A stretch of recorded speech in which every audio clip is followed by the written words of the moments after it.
All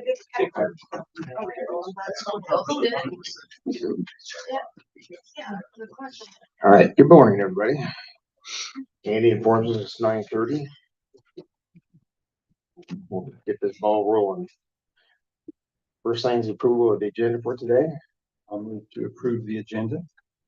Those in favor? Aye. Minutes of the June 30th, 26th board meeting. Make a motion to approve. Now second. Those in favor? Aye. Employment contract for the assistant engineer.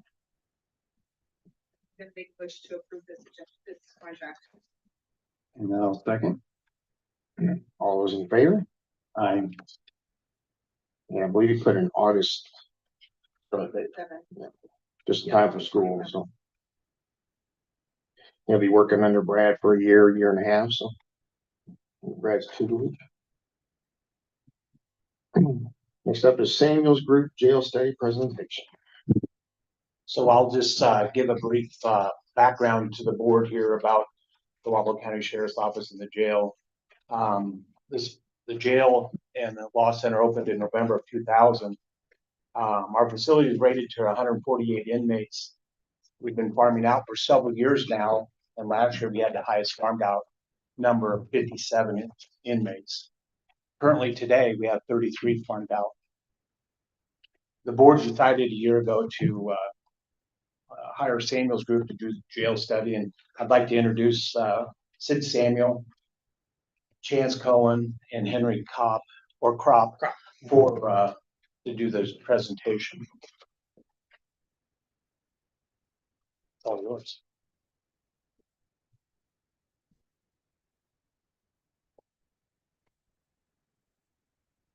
All right.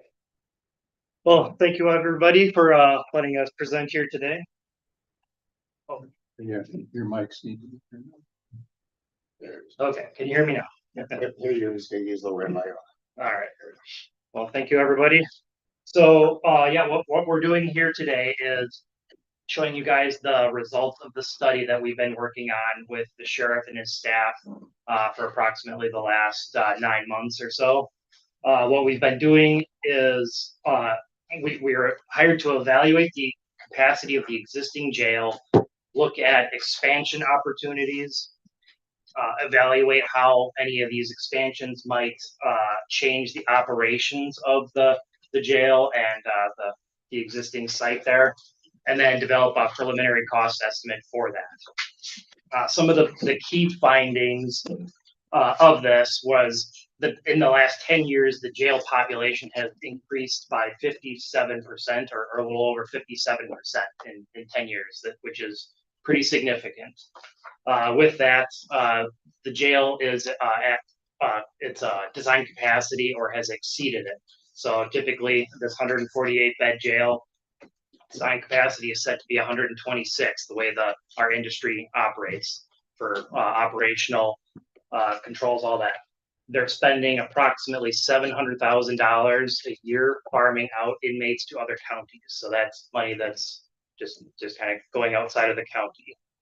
With that, there's also some state policies and other effects outside of the jail that are likely to continue this increased rate. So we believe, something is going to need to be done from what we can see here. And essentially the existing facility has met or exceeded its capacity and its design. Back in 1999, the building was built with a foundation set up for an expansion. So it's something that kind of seems to have been planned or expected down the road. And we kind of see this as you're at that point where it needs to be done now. Slide. So some of the other things that affect this or that we look into with these studies: population of the county. We look at household income, economic opportunities, poverty levels, things related to substance abuse, crime activity. Again, these state policy changes that mentioned earlier, length of stay. All of these types of things affect the jail populations for every single county. So these are pretty standard demographics. We're not showing all those charts in the presentation that I'm going to show you today, but in your packets, there's a larger print off that has all of those details in it. And if you've got any questions about any specifics, we can reference back to those. So when we looked at crime and booking trends, some of the things that we noticed right off the bat there, crime rates. So in Wapello County, per 100,000 population, Wapello County has the highest crime rate in Iowa. So that's one of the items. Booking trends.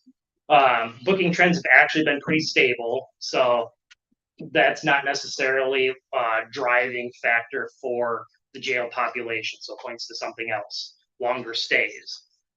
Longer stays are affected primarily by the types of offenses and the charges, as well as some of these state policies where judges may not be able to be as lenient with sentencing, that sort of thing. Classification challenges. This is a big one. Back in the 90s, there wasn't necessarily as many classifications in a jail. So as you know, you divide up that pod. What does that look like? Today, we're dealing with more and more classification types. You know, whether it's male felonies, male misdemeanors, female.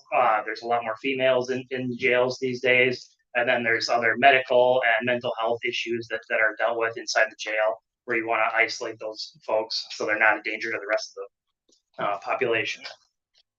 And then, the policy changes, population management trends, that sort of thing. This chart here kind of shows what the existing jail is set up as. So it's got a design capacity of 126, a max capacity of 148. Their current average daily population, or ADP, you'll see that acronym pop up a few times, is at 137. So that is above the design capacity, and it's been that way for about the last 2 years, pretty steady. At one point, there was 151 inmates in the jail, so even above the maximum rated capacity. There's a breakdown on the side there of the types of cells that the county has, between cells, dorms, special status, and where you get to the 148 beds. I'll move on to the next slide then. Here is a graph of the last 10 years of ADP. So for about 8 or so of these years, things were fairly stable. There was some fluctuation, a little bit up, down, COVID, there was a drop in population in the jail, but then it came back up. And then in 2023, that's where the real growth really started. So that's when we talk about that 57% increase. That was really kind of the starting point of it. There was a pretty significant growth there. And again, the design capacity, which is the black dashed line that runs across, that's that 126 beds that a jail ideally operates at. You can see again, that approximately the last 2 years, it's been above that point. Then kind of again to touch on transportation and outsourcing. So the county's been having to spend a little over $719,000 annually to other counties to farm out their inmates. Came to a little over 12,000 inmate days in other facilities, and 561 inmates themselves, which it averages out to about 350 trips annually that the deputies have to make to and from other facilities.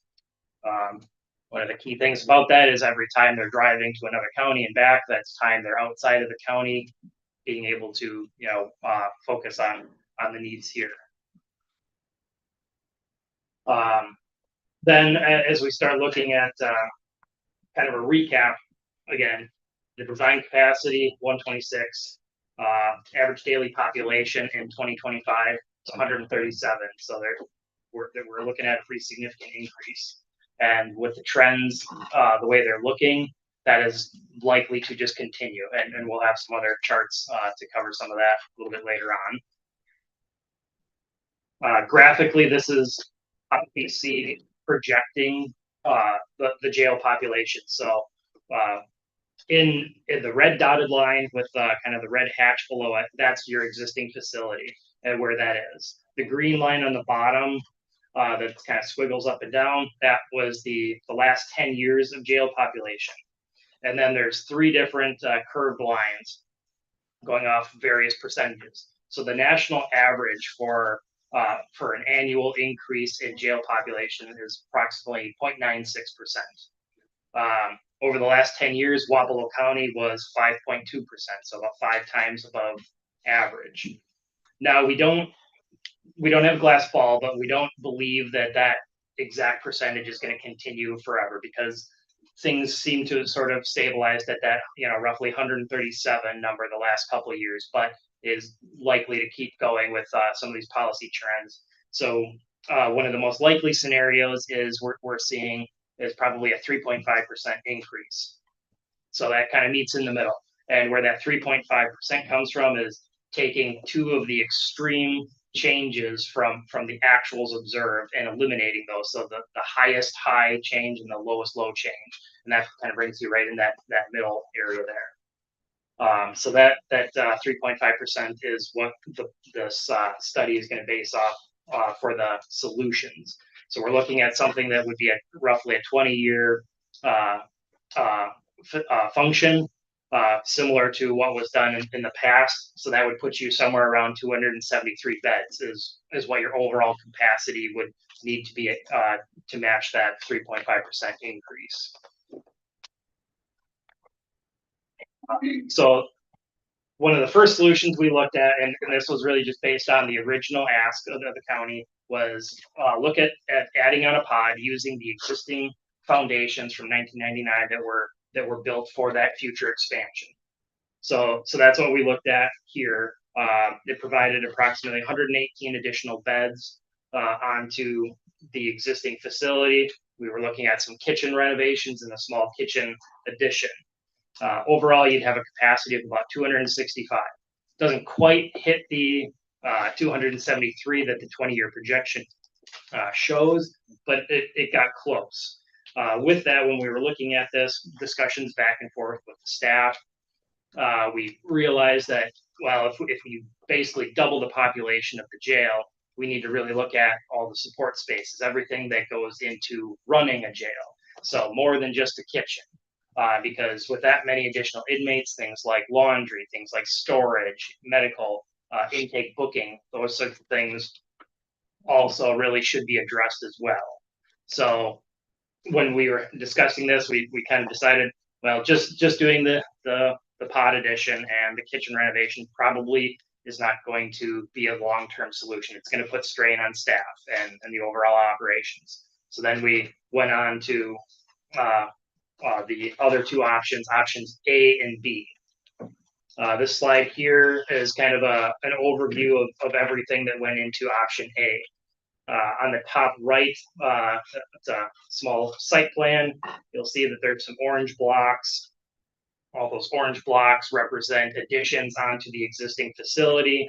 And then because the new jail pod takes over some parking spaces, we're adding some parking lots, one to the southwest across the road where there's some vacant property there. And then also to the northeast, kind of by the highway there, there's the vacant lot there where we can add some more public side parking. So be more staff parking on the southwest side, more public parking on the northeast side, and then some additional ADA stalls there.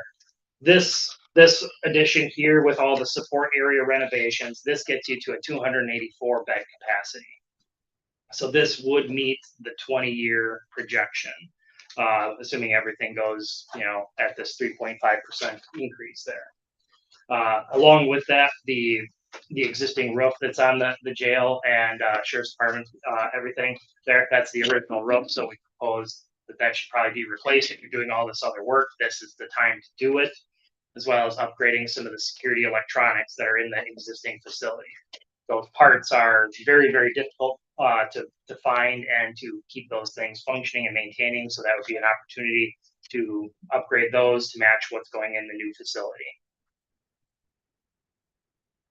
Option B, by comparison, so this one we were looking at maximizing the site and maximizing longevity. So with that, then the new pod addition instead of being 118 beds, it goes to 150 beds. So this gets you a total capacity of 316 beds. So again, it exceeds that 20-year design capacity there.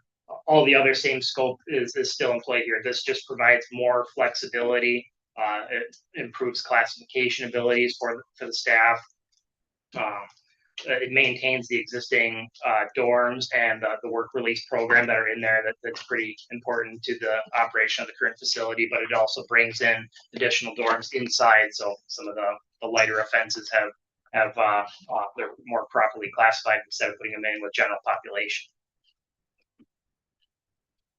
So any questions on that? Kind of threw a lot of things out there. Move on. So then this is a quick side-by-side comparison of the two different options that we're recommending. So option A has a total bed capacity 284. This is adding 136 beds to what you have currently. Option B, 316 total beds.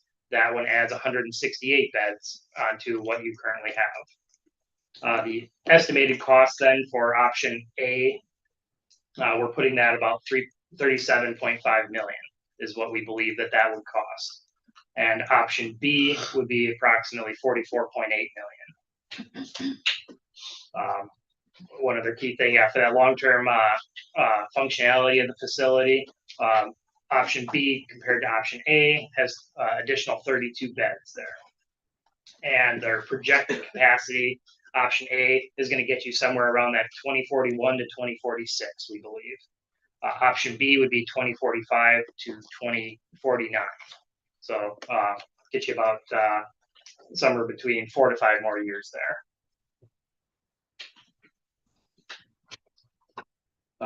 Graphically, here's another look at the overall capacities.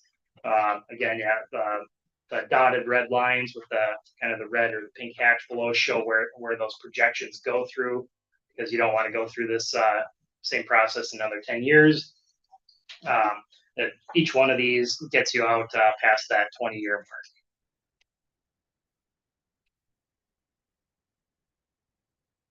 mark. All right.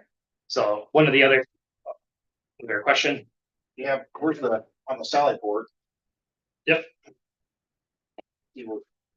Being the whole booking area.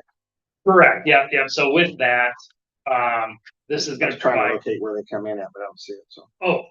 So if we swing back to one of the site plans, if you look at those, and this might be easier to see in the full, 47-page packet where everything's blown up a little bit more.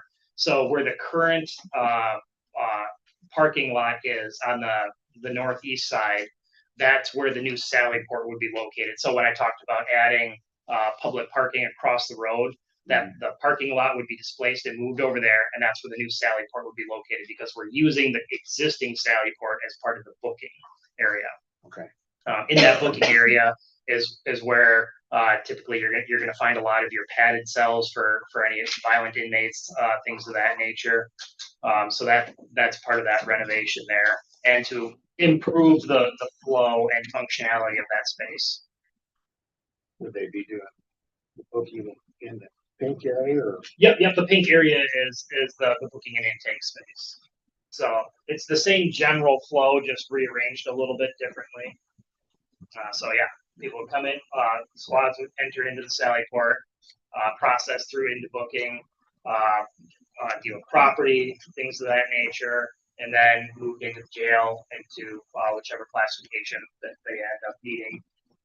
There's a little area, I can touch on this now that you've got questions there, a small area for attorney and inmate visitation in the, we'll call it the Plan North side there, so that way attorneys don't necessarily have to enter into the secured perimeter like they currently do. So any of those meetings, discussions can happen in the corner right between jail staff, admin, and the booking area.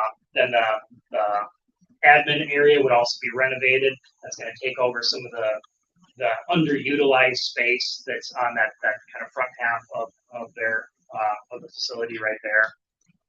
Some high density storage and property inmate storage to maximize that, because we're not growing the footprint of the entire facility to max this, so we got to maximize and make it as efficient as possible. So, you know, the staff has been working very hard to utilize every, you know, cubic inch that they have there, but having this extra capacity is going to necessitate additional changes inside the facility.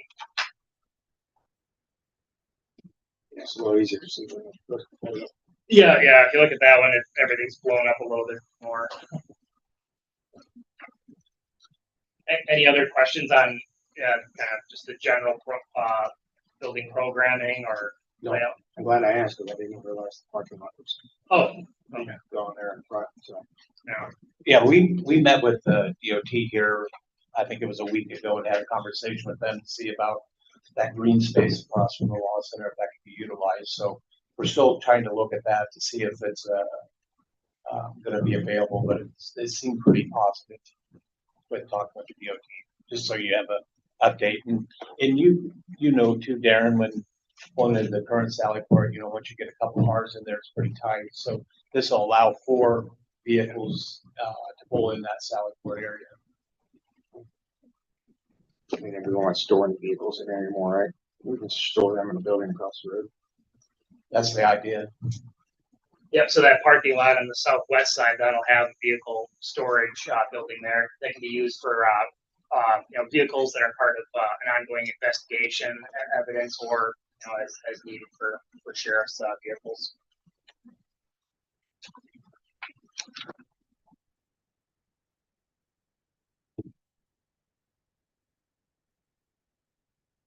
Jump back then to slide 15. One of the things with expanding the jail, obviously there's going to be some operational costs associated with that. So the staff worked through a mock scheduling. So they looked at every single day, every single post and shift that they have. The existing facility has 17 employees on staff any given day. Requires a total of 26 employees. That accounts for, you know, 40-hour work days, sick days, vacations, anything of that nature. Currently, the existing staff costs are about 1.63 million. With the expanded option, the way that scheduling looks to work out, that's going to require about 34 posts on a given day.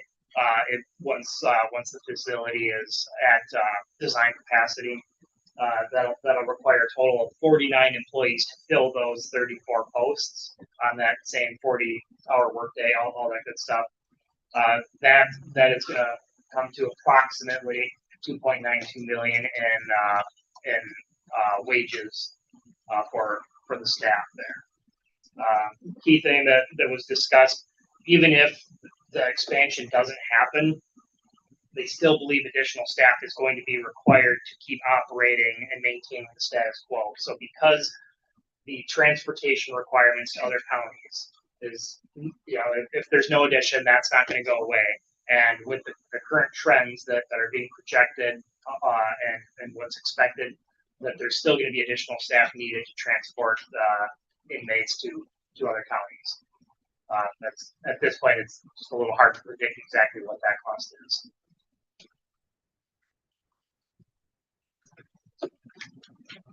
So if you go back to page 15 for just a moment, the estimated cost. So once Henry had gone through staffing plans, had gone through square footages, our estimating department then uses basically square foot numbers in today's world, right? So we constructed quite a few correctional facilities and we're using that square footage historical data to help us determine what the actual cost would be for these different options.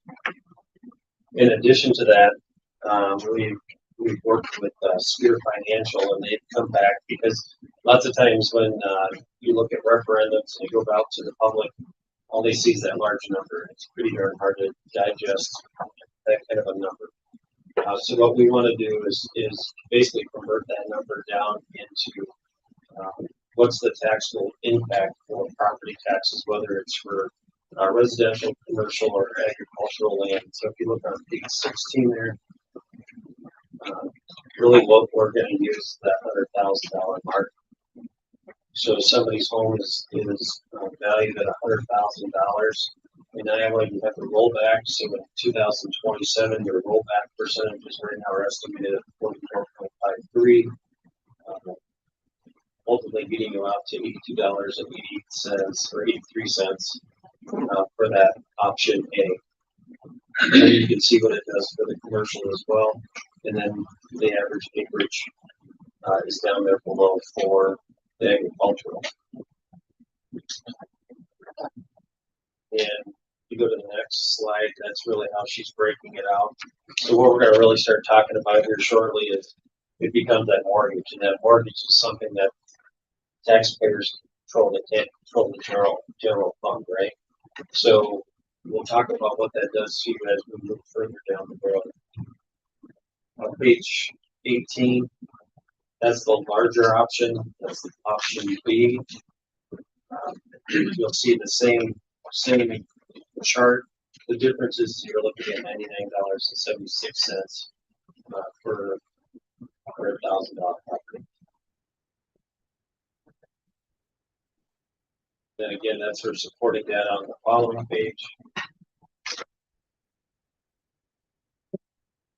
If you get to page 20, one of the things we wanted to look at was if we are currently transporting people out of county, currently costing roughly a little over $700,000 a year. So you see in year one that's $711,000.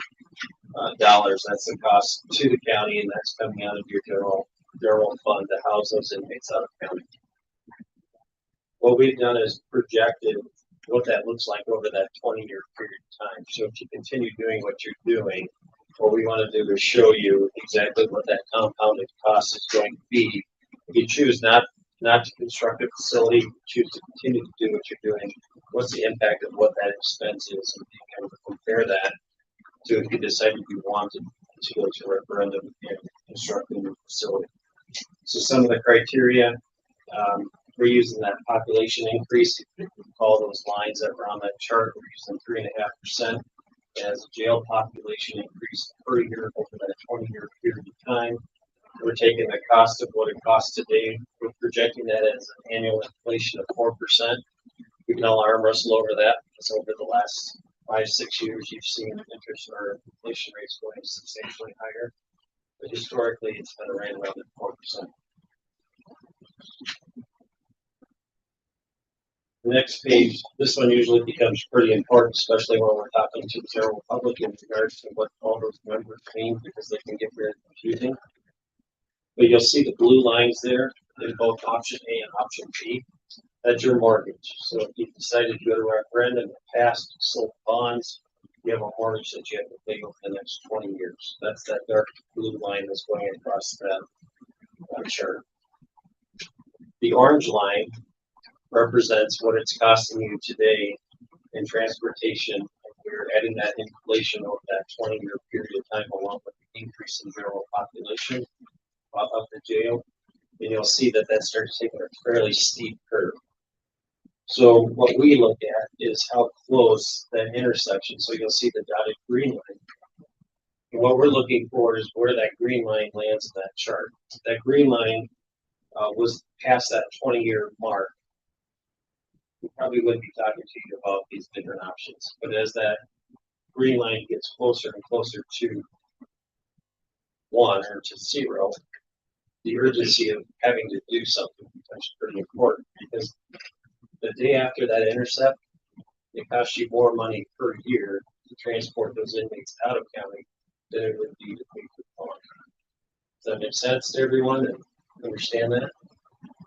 So that really becomes a pretty underlying factor of why or why not you may want to consider a referendum. So you look at option A, 10.6 years. So in 10 years, that's where that intercept is for option A. In option B, you're just a little over 12, it's like 12.2.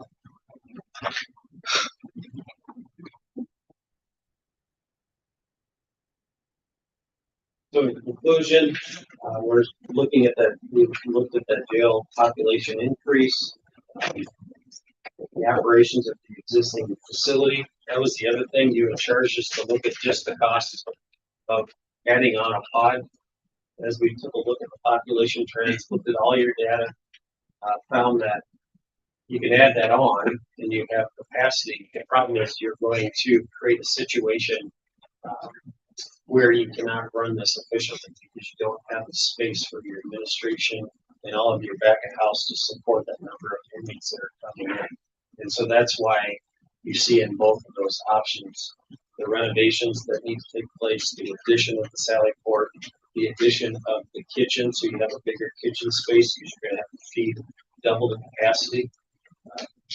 And so that's really what generated that need for those additional areas to be renovated with conditions. So our recommendations from our experience is really the two options, option B. I think the sheriff's going to talk a little bit about option B and why that's important to him and to the staff. From there, you select your preferred alternative, your choices. Decide if this is something you want to continue to move forward on, and then decide if you want to go.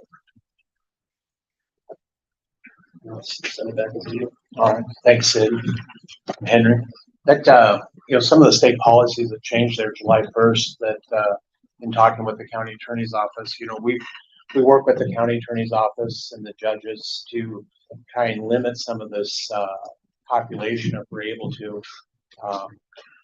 But the state has kind of limited the judge's ability to do that stuff that they've done in the past for us, like ROR, releasing those folks on their word that they'll show up for court. They've eliminated that, or if they are able to do that, they have to have a really good reason as to why they're doing that. The bonds, sometimes a judge might lower a bond if somebody isn't necessarily a risk to reoffend. They have to use the standard bonds, which my understanding is they're looking to raise those standard bonds because of inflation. So they're going to raise that stuff. Same with serious misdemeanors and simple misdemeanors. You come to jail on a violent or drug offense. They have to post bond before they can be released. Sometimes the judges require that, sometimes they don't. But my belief is for a drug case, they're having to post bond. They can't be arraigned and then the judge release them. They have to post bond now. And then the habitual offender portion of the state law has changed to where it's increased. So I think that's potentially going to add some longer stays for folks to potentially go to trial or try and get a better deal, I guess, from the courts or from the county attorney's office. In talking with the county attorney, she told me that she foresees currently the way it is a person can't be held in the county jail for no more than a year on sentenced inmates. With these changes that's come about, she foresees the possibility of the state changing that law to where you could be in the county jail up to 2 years. I think that's how they're going to try and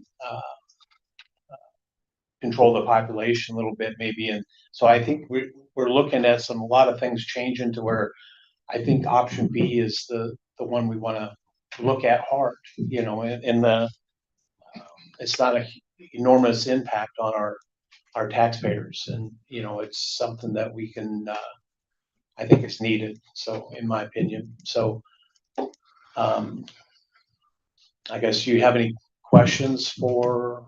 Would you like me to expand on those law changes? I'd love for you to. Sure. So some of the things that Sheriff Phillips was talking about. Go to the microphone. Oh, sorry. Somebody here can hear you. So as of July 1st, there was a lot of legislative changes, and a lot of them revolved around basically keeping people in jail or prison longer. Which obviously, as the county attorney, we believe that was necessary, but it will add an increased burden on the sheriff's department for sure and the jail. So currently, it used to be you can post 10% bond, so that's no longer a thing. That's mostly gonna affect bondsmen, but they're gonna be more reluctant to give bond to individuals because they're gonna be on the hook for a full amount rather than 10%. There's no longer releasing on recognizance for several crimes. The ones that we're going to see the most of that were previously released on their own recognizance that are no longer going to be able to do that were driving while bars and first offense possessions. We have a lot of those in our county. And a lot of times if someone's in jail on a driving while bar, their attorney will be like, hey, can we get them released? And we'll be like, yeah, we don't have jail space for a driving offense. That's not going to be an option anymore. And that's going to add a huge impact. Over the years, there's also been an increased number of forcible felonies added. So the way the law has changed additionally is that basically forcible felonies, they're not going to be able to bond out. A forcible felony is when the sentence someone is facing has to be prison. So that's going to be a couple of things that we see a lot of are assaults on correctional officers or police officers causing bodily injury. That used to be an aggravated misdemeanor with the possibility of a suspended sentence. That's changed to a forcible felony, including spitting on an officer. Which unfortunately we do see a lot of. I think Darren, your experience in law enforcement, you know how often that happens. But that does add an impact to our jail because those people are not going to be able to be released and they're going to prison. Additionally, there's the assaults in violation of no contact orders. So a lot of times with domestic situations, for whatever reasons, the parties end up back together and then another assault occurs and that no contact order is in place. Now, if you assault someone and there's and then no contact order in place, that is also a forcible felony, which unfortunately we see a lot of. I mean, it's a good thing it's a forcible felony. Don't get me wrong there. I believe that is appropriate. However, we do see a lot of that happening just because of the nature of domestic relationships. And again, those people will not be able to bond out at all. Additionally, the Department of Corrections has added sex offender beds to the residential facility. And when you have sex offenders, you have violations of the registry. So given that increase, we're going to have more sex offender charges. And it's generally our position that, or the county's attorney's position, that we don't let sex offenders out. They can post bond, but we're not going to be really thrilled if someone's not registering to release them to the community. So that does increase more beds as well. And the Department of Corrections now is facing, I assume they're in crisis mode, considering they're already 28% over capacity, and the fact that we're having more forcible felonies, the change in the habitual offender law, all of that is going to increase their capacity. And they're going to be looking for ways to shift that to counties because it's just simply not there. And that's, again, it's going to be shifted. The burden is going to be shifted to the counties and spread out because just the system we have in place isn't equipped to currently handle that. Now they say that there's going to be changes and stuff, but that's going to be a process. And I don't know many legislators who are running on build more prisons. So I assume that it will be a long process. And that will impact. That's why my theory is that they're going to change aggravated misdemeanors to be housed in county jails as well. Because that's the first step I would take as a legislator. Just because right now you have level offenses, you have your felonies A, B, C, and D, and your misdemeanors you have serious, aggravated, and simple. Right now for your misdemeanors, only serious and simple with their maximum sentence would be held in the county jail. I believe it'll be changed for aggravated misdemeanors as well. We see a lot of aggravated misdemeanors,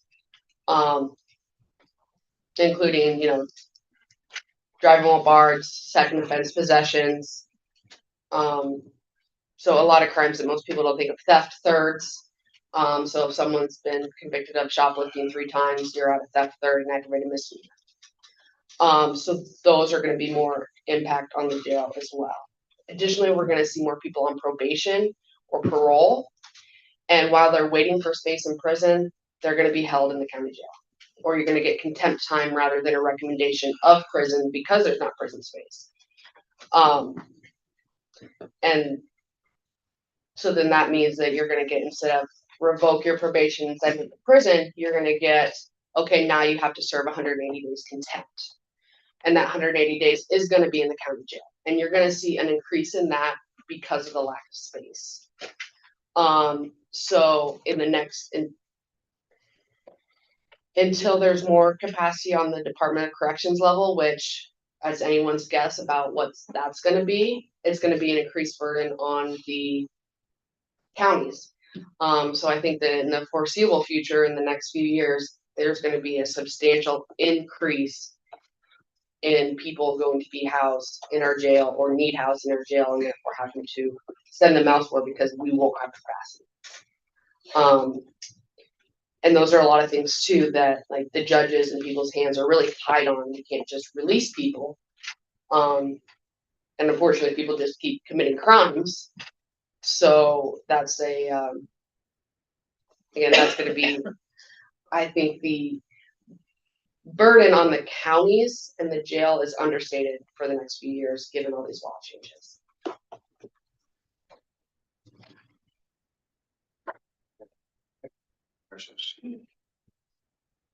Taxes increase you showed here, does that cover just the jail costs It to does. build construction, or that overall jail staff, food, daily in jail, all increases? It's the capital improvement.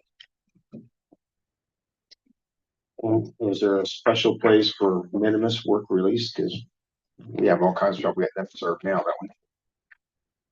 Yeah, there's still the 20 beds for work release that are in the existing facility, that's remaining. And then in option B, if I go to the what plan of option B, that one has an additional dorm or 2 dorms in there with 10 beds each, so there's another 20 bed capacity in the new pod.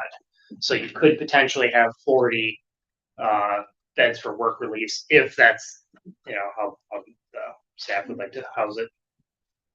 Yeah, we requested the 20 beds to remain for the work release, just that way it limits, people getting stuff into the jail, from the outside. I mean, obviously, staff and everybody does their best to prevent that, but sometimes, it doesn't always work out. No, sometimes they get banned.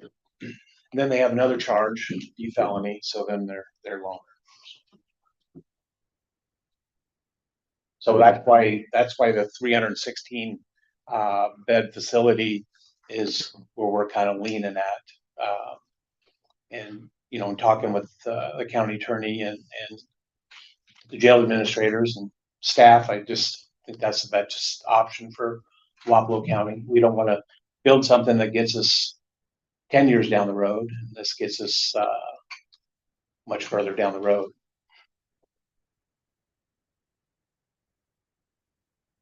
Are there any projections of, or do you think there will be an ability to house other counties to bring revenue in with that expansion? Or do you believe that our increase in what Stevie's saying is gonna take up all of that room? Well, I guess it's unforeseen as to that our point would be is to try and get income or revenue off of the facility to help offset that, maybe pay it off sooner is our goal. But I don't want to, you know, when I've talked to people in the public just about the current facility and they're like, well, we were supposed to be able to house other inmates from other counties. And we did do that in the beginning, you know, we just got to a point where we needed our own space, and that's where we're at.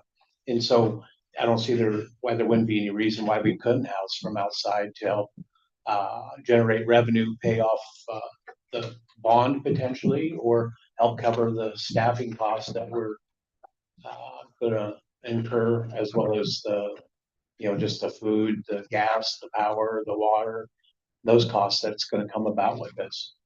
I think if you, we really design, the intent is to design specifically for Wapello, right? But if you take a look at page 20, if you go back to that, you'll see the number of people that are being housed and, in-house and those that are being shipped. So if you look over over those 20 years, there's definitely capacity in the jail to potentially rent beds. But it really is dependent on if you get a spike in your population base.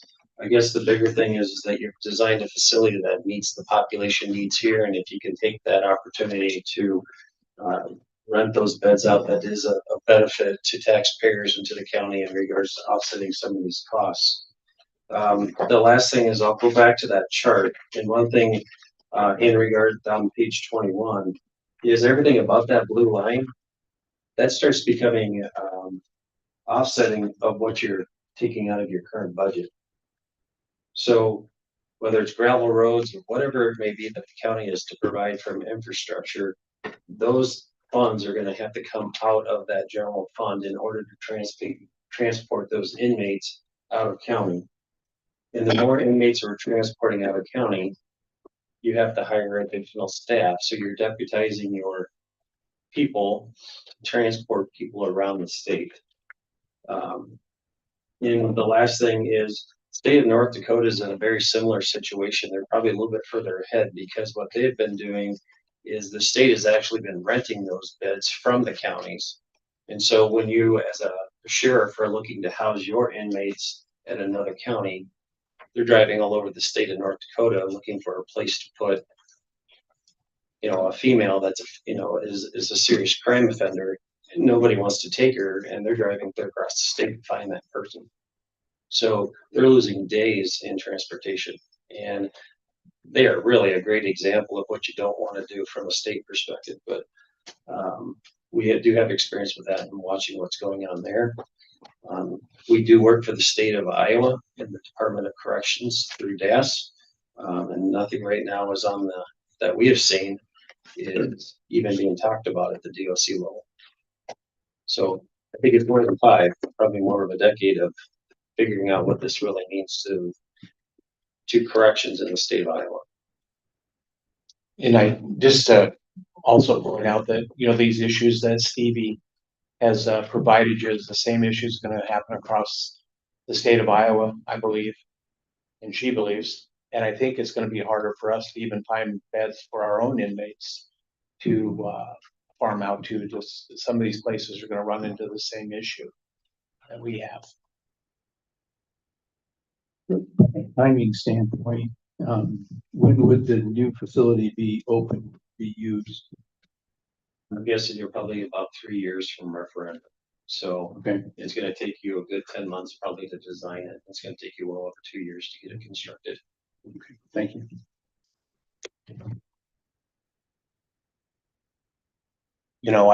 To answer some of your question too, Brian, is we, I've talked to Allers and Cooney with a bonding attorney to figure out the language for this. I guess, we're kind of on a timeline to, the 28th, you guys have a meeting. I don't know if you want me to get that resolution. Do you want to look this over? Maybe see about putting this on the ballot for November, which is, I think it's an August 17th deadline for that ballot to be on there. What was the deadline? I think it's August 17th. So, we're kind of in a good spot. We can always get this resolution drawn up, get it before you guys at the July 28th meeting. I guess if you can vote in the direction you think you might want to go or not want to go, and we can keep this kind of moving forward. I feel like I told the Samuel's group this morning that the 3 of you see that there's an issue going on, and I think we're trying to come up with a solution. Unfortunately, I just don't think the small footprint of a jail is going to be beneficial. I'd hate for us to have to come back, 10 or 11 years or 9 years from now and say, hey, it ain't big enough. And, we all have egg on our face. And I know this other one's a large chunk of money, but I think we've seen what the impact on the citizens, and I think it's very minimal for, what we want or need. I think a couple things to add to that. Each year that we move beyond this, and it isn't a pressure, it's just simply what's really going on in our world. Is construction costs every season starts in June because that's when union contracts are negotiated. So the goal is to get, of course, every year is to get done before that negotiation happens. But really, if you take a look at these numbers, if you were to say, let's do it in 5, or we're going to do it in 3, or whatever that may be, we would adjust our numbers at a 4% inflation. So if you take 4% of, let's just use 40 million, right? That's $1.6 million each year for waiting that you're probably going to see that increase in the construction costs. And that's just based off of historical data. Next steps, if you decided that you really wanted to do that, one of the things that we would offer is if you wanted to hold a special meeting between now and the 28th, because you had the opportunity to maybe look at this a little bit deeper, digest some of what you're seeing, because you're being asked a lot in a meeting. We'd be more than happy to come back and answer any additional questions that you may have if you wanted to do that. But you do, in order to get to that referendum, I think you need to look at your bond language. Should figure out your communication plan. We do offer that. We have offered that. But really getting your websites put together, getting all of your collateral put together so that you can go out and not communicate with the taxpayers so that they understand what it is that they're voting for. An educated voter is what we want, and aren't somebody that's just going to the booth and saying, yeah, I want one or I don't want one. Our goal is to educate them so that they're well informed to make that decision. And that takes a little bit to get that communication plan put together. That's web pages, that's social media, that's all of that takes to communicate with your constituents. So there's a lot to do between now and it's going to be a lot of work to make it happen in August. But that's something you got to determine whether or not this is really something that you're interested in pursuing. If it is, which of those options? We've given you 2. We are all kind of leaning towards the B simply because of the ability to have that additional space for flexibility in what's needed. And then from there, getting bond language put in place and just getting it all put together so that you come out of the gates with all your information ready for your constituents. Yes, Don, would the attorney develop the resolution for us? Is that what you're thinking? Yes, that's what they would do. He said this, he would need,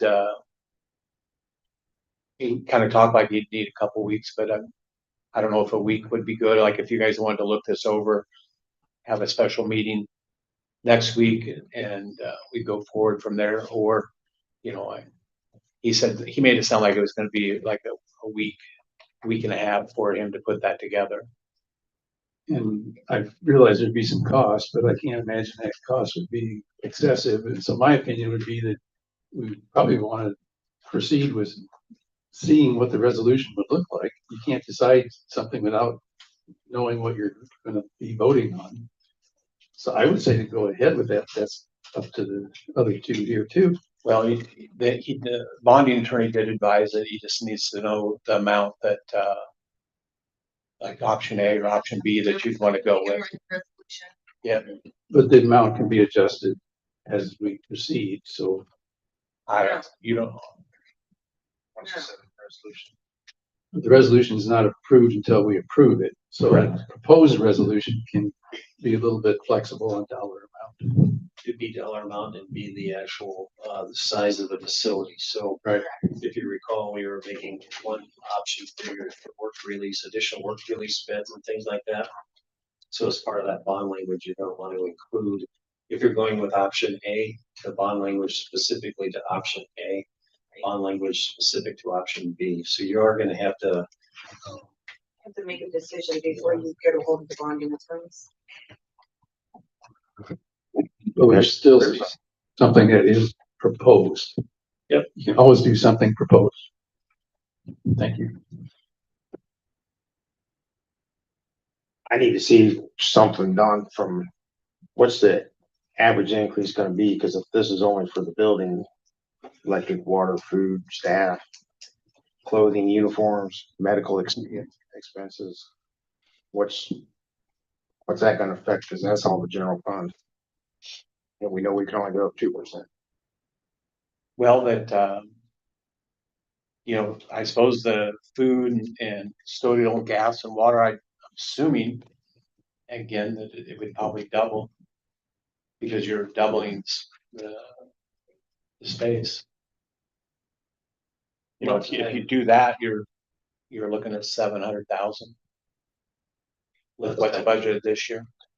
But I also would think that, we could do some numbers that numbers given here were labor costs only.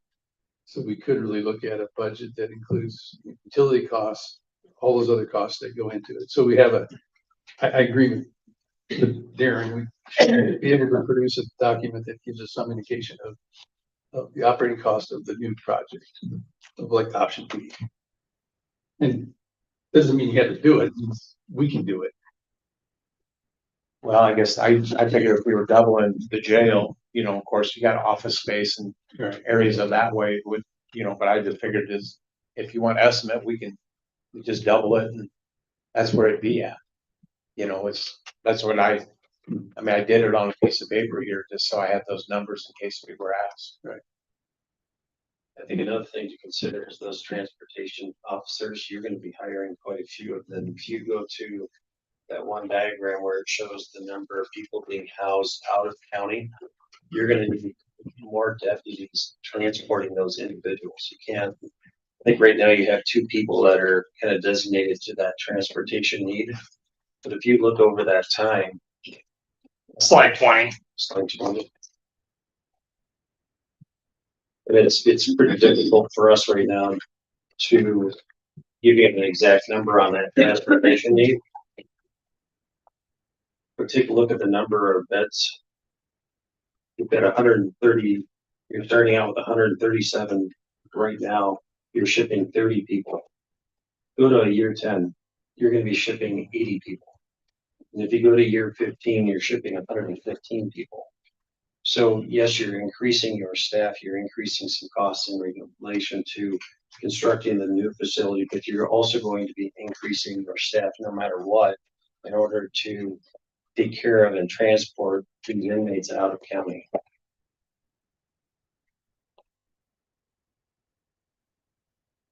The other thing I think that, we've been talking about meeting a requirement for a November election. In my opinion, we could always approach this with a special election. I know there's cost to that, but on the other hand, we might want to do some research on whether or not that makes sense to do a special election. We would love a special election, but I think the state of Iowa eliminated the ability to do this on a special election. It has to be on the November ballot. Okay, so that's the way we used to do it, so that we loved it because that really put the merits of what you were considering doing on the ballot, and that was specifically what was being voted for. With the way the law changed, it put it on that November ballot, so we don't have that option anymore to be able to do a special election. I was not aware. Thank you. Yeah, I would love to.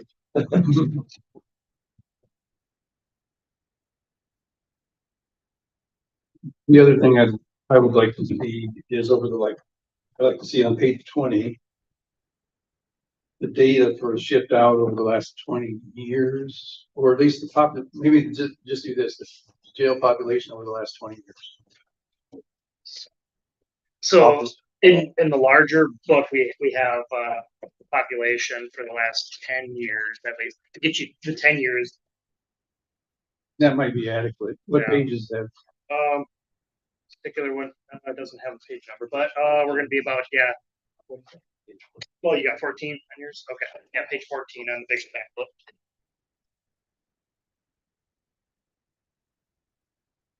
These are the actual populations for the years and broken down by month.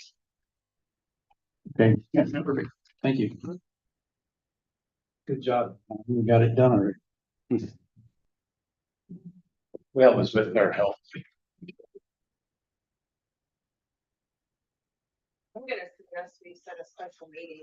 Do we have time to look over all this information?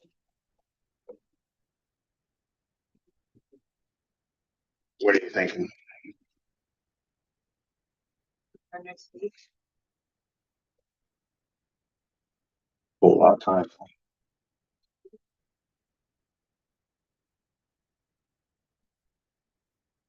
Don't want to rush it and then miss something.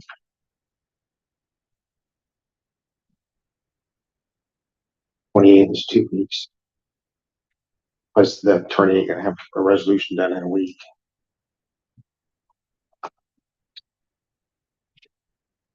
You know, we could always have the resolution, well, say we can't really have it figured out because we don't know which option, we may go forward with, but, you know, I was gonna say you could have it written up, and if you guys decide to go forward, you just would owe for those services that, You know, or you could do 2 resolutions.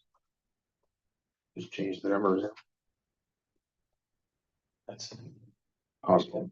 that's what you guys wanna do, we could have both of them before you. Always have a special meeting to approve the resolution too, right? As long as it's before the Yeah. 17th. Yes, you could always have it before the 17th, yes. And I would just confirm the 17th. I've heard the 26th too in a different county, so you just might wanna, I don't know for sure if it's the 17th or not, but just confirm that so you don't miss it. I was gonna say, I seen the Johnson County, and they talked about that date of August 26th, I think, also on it, but I was going by what Be safe. the information that I got was the 17th. That's gonna limit you guys, cause you were talking when we met, you're gonna go town to town and sell this. Well, so typically, your next steps would be engage the communication plan. We would actually have our group start working on the website, the social media posts, getting things prepared so that when you would actually vote for doing this, we would want that information live. So that, because as soon as you do, then the public's gonna be very interested in what it is you just voted for. So our goal would be to have all the information available to the public at that moment. So there's quite a bit of work to do between here and August, and A lot of work. would need to get going. Well, if you remember correctly, what the board had liked about Samuel's group was the marketing piece that was brought to the table, and I think they have a huge marketing piece that is very beneficial for us, to the point where I think my understanding is the public could go in and enter their address and they can see what the impact's gonna be on them at on the website. So that was the part that was interesting to us. Yeah, we have a lot of people that wanna know exactly what it's gonna cost them on their properties. So the goal is to get that table out there. They can plug in the parcel. Once they've done that, then they can get a pretty good accurate read on regards to what that's going to be for them.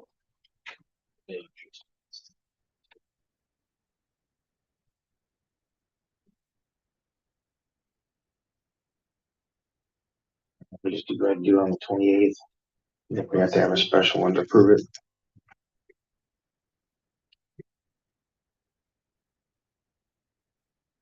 It's plenty of time to, what is the 17th or 26th? There's 2 additional weeks.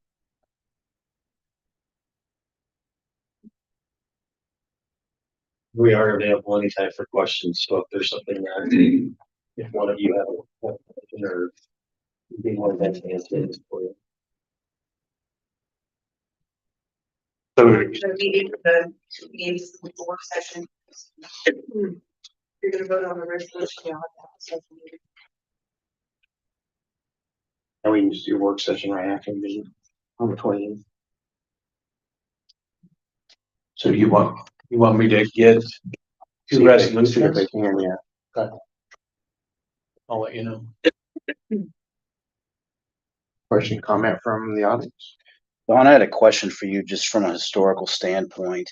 What did you kind of attribute to the, I guess, spike in the average daily population over the last 2 or 3 years when it was pretty, stable for the 12 to 15 before it?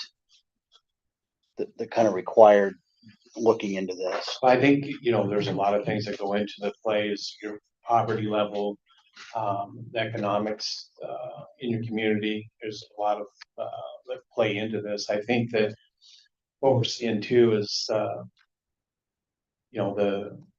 this is just my opinion. I think we have a 1980s court system. There's not enough court dates. There's not enough attorneys, both defense attorneys or prosecuting attorneys, and not enough judges. So there's a lot of things that's going into play that's prolonging these stays.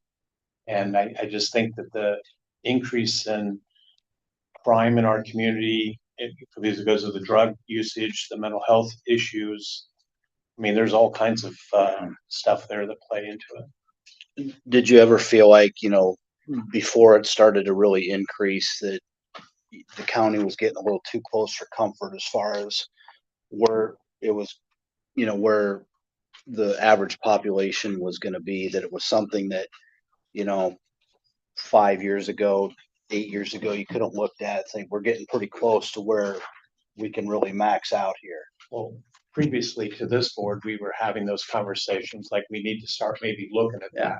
And, I think then COVID happened. We added some beds to the jail. We figured out in one of our inspections that we were able to do that. So we added some beds. I think the 16 that we added, we changed the female pod into a male pod and put the females elsewhere. But then the population, as I think Mr. Samuel said, the population with females that's shot up real high. So that, it just created more issues, and so we've looked at those things. We've done some things to help offset that, but we were having these conversations probably 5 years ago about we need to start thinking about it. So you're in favor of option B, obviously, certainly the more costly one, but the one that actually, gives you some built-in and flexibility like they mentioned. Do you think either one of these options would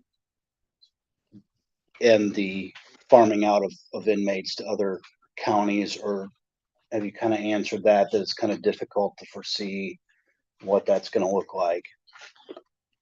I didn't get the question you were asking. So were you saying, So by adding more, will you no longer have to farm out inmates to other counties? Yeah. It's basically what I'm Correct. under either one of these options. correct, yes, Okay. we wouldn't have to farm out.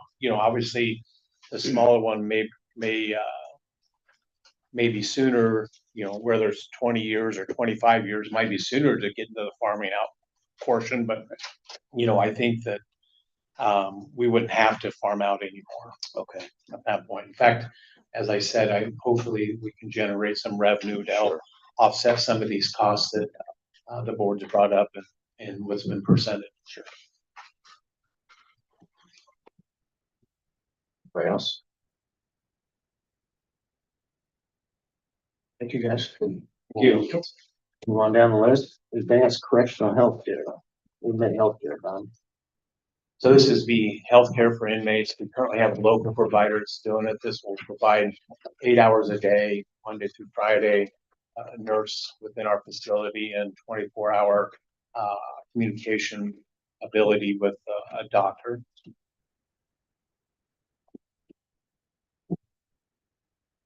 See, in this contract, they have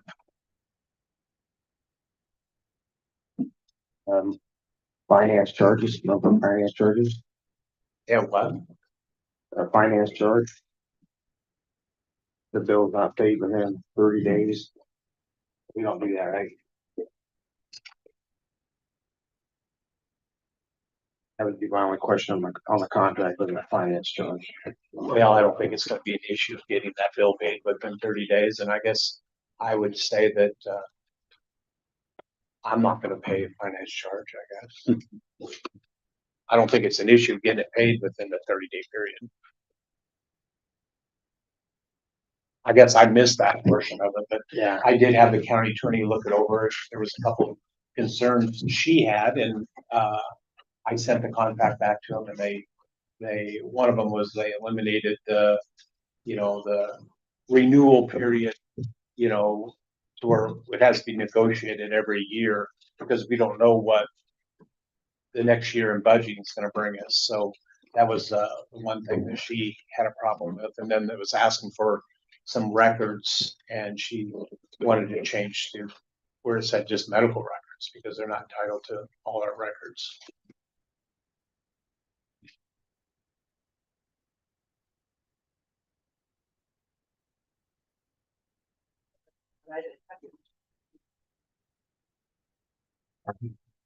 Fine. Motion. Make a motion to. Uh, Second. All those in favor? Aye. Resolution 33-2026, establishing speed limit. Change there. We got some roads. Brad's gonna tell us, shouldn't go 60 on them.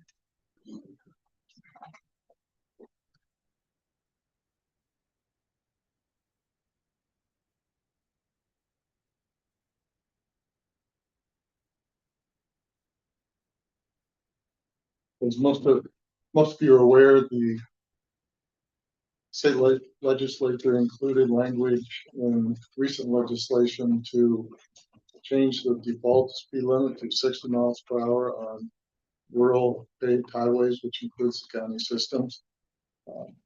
We have some concerns about that. We have a number of roads that don't have the geometry to support the higher speed safely. We have some roads with, both curves and hills that would contribute to that. We also have some roads that are older and need a replacement that would not be ideal for the 60 mile per hour speed limit. So we wanted to request essentially a moratorium on roads that are not clearly able to support the 60 mile per hour speed that is now the default speed limit. So we put together a proposed resolution identifying roads for that consideration. Put that up as a draft about a week ago while we continued doing some research on the roads within our system for previous speed limits that may have been established and other contributing factors that we'd like to look at as far as the speeds are concerned. Did have a rather significant number of updates in the roads that had previously established speed limits that we found through research, many of which are not posted. I don't know if they ever were. Some of those resolutions are back, 15, 20 years and older. So the records in our sign inventory don't go back that far, but they're not presently speed limit signs in most of those locations. So as we looked through that and we found some of those discrepancies, I think perhaps it'd be wise to go ahead and discuss that here today. But if you would like to defer this to your next regular meeting or next meeting, look at it, give you a chance to look at our updated information on that detail. I would support that short delay to establish that or those speed limits through a resolution. Yeah. And Brad, I know you told me, but I don't know if you told the other two what the cost is of these new speed limit signs, another unfunded mandate from the state. Well, as one of the things we were able to determine within our sign inventory is that we have approximately 10 55 mile per hour speed limit signs out in our county. I would expect that number to be several dozen rather than 10 to be appropriately signed. So I guess it's somewhat fortunate we don't have all those signs out there telling people what the default speed limit is, by code. An individual driver should be aware of that, but there's also some guidance in the code that says we should be posting those signs. So each of those signs, the sign itself would be somewhere approximately $100.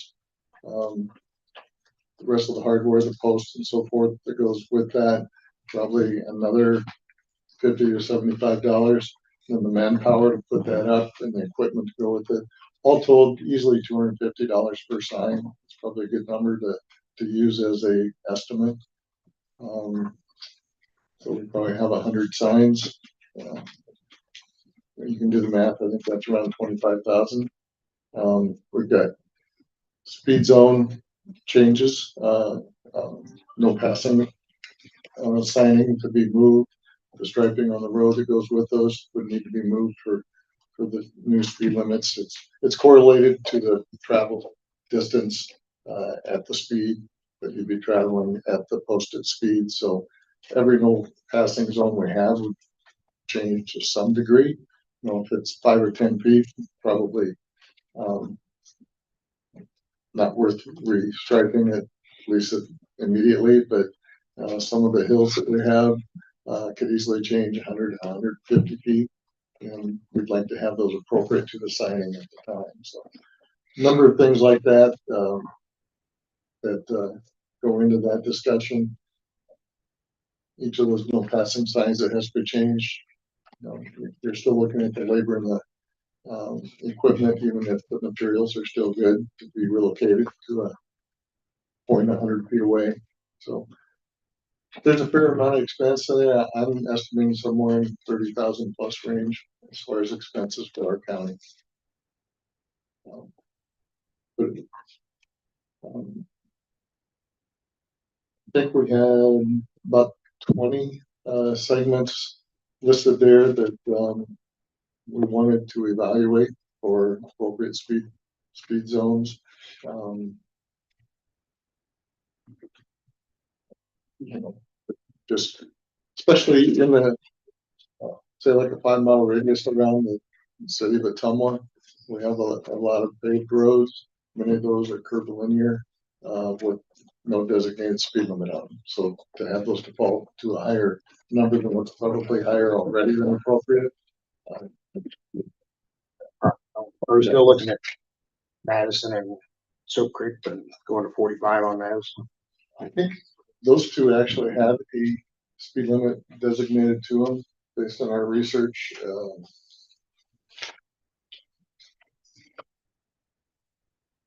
I have that map in here.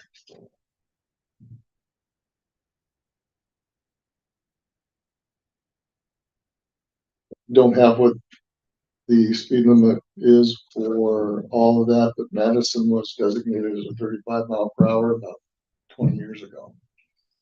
But I don't believe it's posted. So that's some of the discrepancies that we're finding, and I think we should get a firm handle on our current status before we move into that next stage. Like that would be currently posted at 35. Yeah, so I think that's fine at 35. Some people like to see it higher, I'm sure, but I think it's reasonable as developed as that corridor is. A lot of residences down there, especially the south mile. I don't see anything wrong with the list here. Do you have the updated list that was provided a couple of days ago? It's the one you turned in with the resolution. Okay. Well, so that drafted, I had staff look at everything that we could find, and we found a number of discrepancies. So we do have an update on that, and that's why I was thinking it might be best to continue discussing, but maybe wait till your next opportunity to adequately adopt it. Yeah, I'd like to make sure this list is correct. Go to the 28th. Mhm. Yeah. Okay. So making a motion to table it till the 28th. You can make a motion to table. Second. Those in favor? Aye.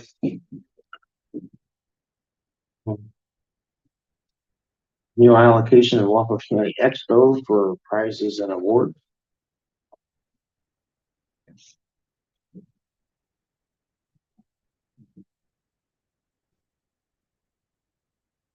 I'm gonna make a motion to do the 8,000 like previous years. Second. Those in favor? Aye. Annual allocation for prizes and awards for Waco County Fair.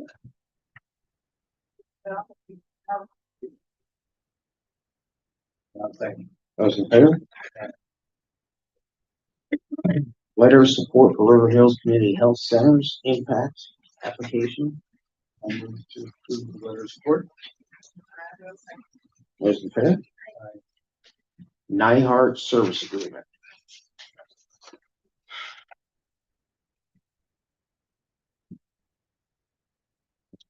You went on me, I remember that one.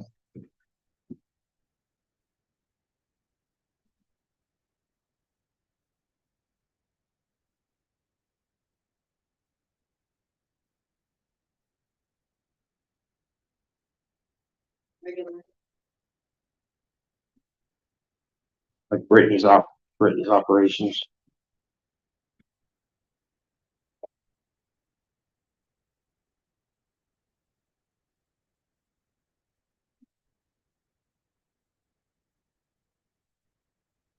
It is.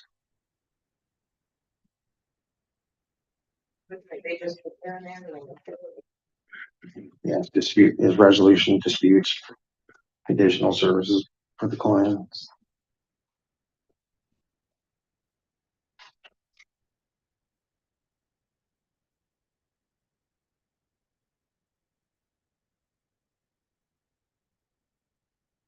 Reading through this, I don't remember it at all. Do you, Brian? I do not. Yeah. I'm gonna make a motion to table. I'll second that motion. All those in favor? Aye. Resolution 32-2026, transfer funds, general supplemental to the county health fund. Make a motion to approve. I'll second. Those in favor? Aye. Personnel, request for payroll approval, new hire, secondary roads. Make a motion to approve. I'll second. Those in favor?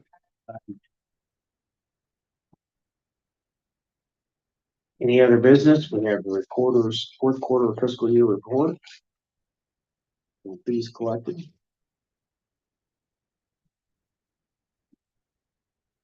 That was none. Tax. None of these. That's tax announcement. Yeah. She did. You're here, so you got your copy? I do. For the fourth quarter, April 1st through June 30th, our total receipt was $151,061.50. Disbursements were the normal, our vitals, paid to the state, DNR paid to the state. Our use and sales tax portion was sent to the state. And then our e-commerce fee, which is paid to, us, and then our recording fees, and our portion of the revenue stamps.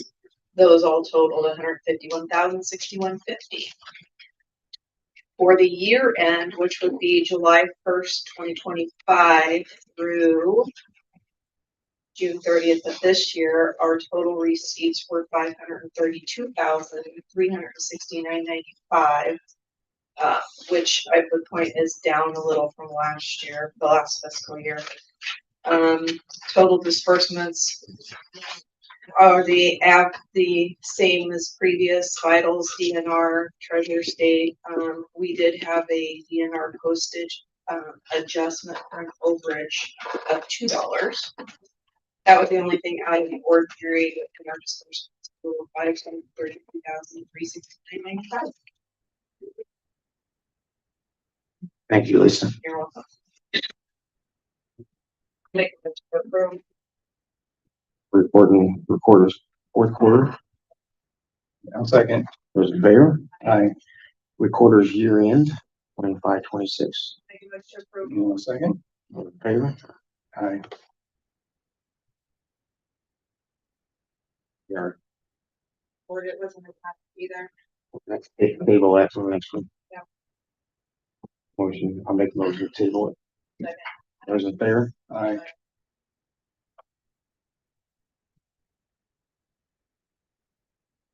Anything else to come before the board? I'll make a motion to adjourn. Those in favor? Aye. We heard the department meeting going.